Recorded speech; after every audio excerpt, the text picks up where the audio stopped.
As you said, that finished with an FA Cup final between Newcastle and Arsenal to deadlocked. I think Arsenal were a player down. This was before substitutes, and there was an injury, so they were down to 10. But Newcastle couldn't get the goal until our man popped up right at the end. Here's how Pathé told it.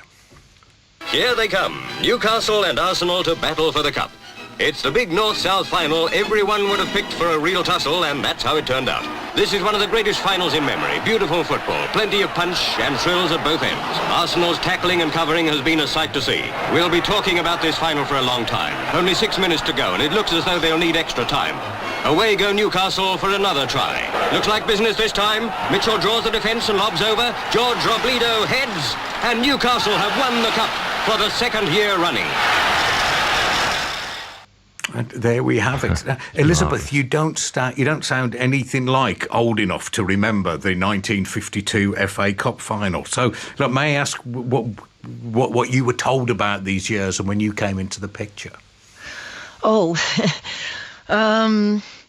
look, I grew up with this fabulous, how do you say, image of my father. Yeah. Of my father. I was so proud because in Chile they would, recognize him as like a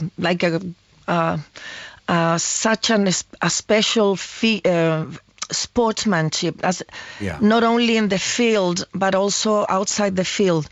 And I was born in 1961. He had just retired, and I never saw him play, but the people that I saw, because I went to the stadium from the moment I was born. I grew up in the different stadiums in Chile, and everybody respected him so much.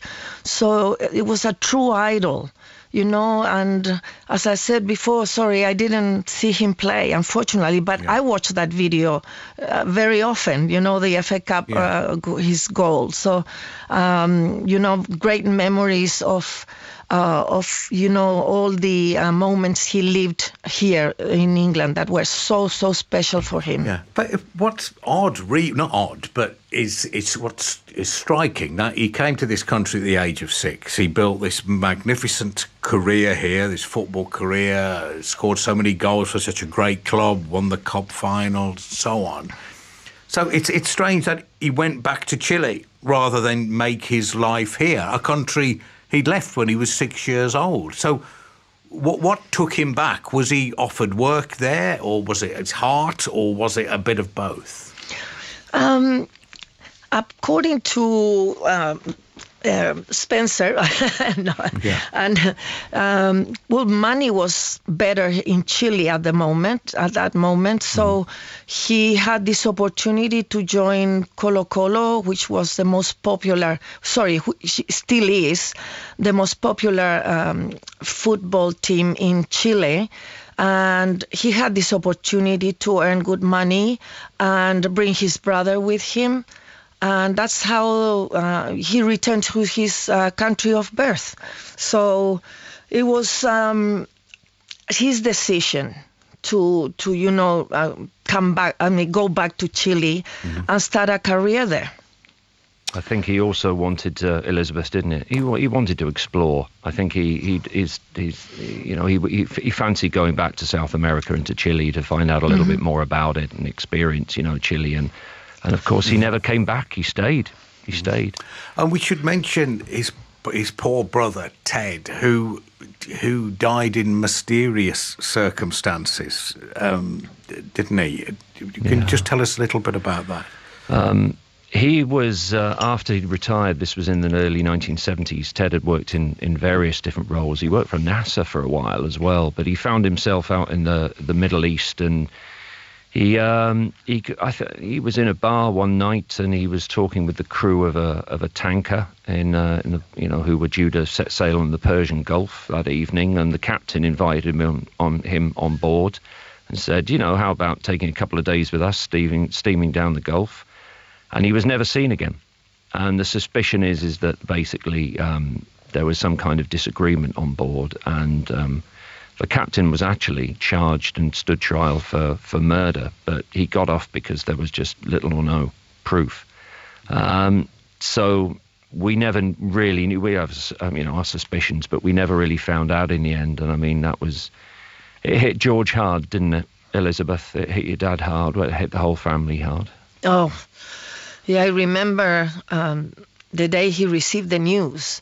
I was about 9, and our house in Rancagua, which is to the south of Santiago, it was full of journalists, and Dad couldn't speak. He couldn't speak. He was crying. It was very, I think, the worst that could have happened to him. Mm-hmm. His inseparable brother, had been killed. So you may imagine how he felt about it. And your dad died terribly young, really, just before his 63rd birthday. So, I mean, it's great to be able to remember him now with the help of this book. And I trust, Elizabeth, you've been made welcome at Newcastle United. Yes, I was here back in 2022 when football historian Chris Brook unearthed the Robledo brothers, football career, and he managed to set some blue plaques in West Melton as well as Newcastle. So from there, this combined with Spencer's work, well, now we all come together again, in this new story and the book, very well written by Spencer. So it gives us the opportunity, to new generations to get a little bit, to know a little bit of how the older heroes were. They were very human. They were normal players, no stars or different. So I think this book hopefully will reach younger generations, because it is going well for the older ones. So let's see, and let's hope that this will, help other football fans to learn about the old ones. Okay. Listen, thank you both very much indeed for coming on. Really great to speak to you. That was Elizabeth Robledo, daughter of the remarkable George Robledo, and also Spencer Vignes, who's written a great book about George's remarkable life. It's called Postcards from Santiago, and that is out now. Let's just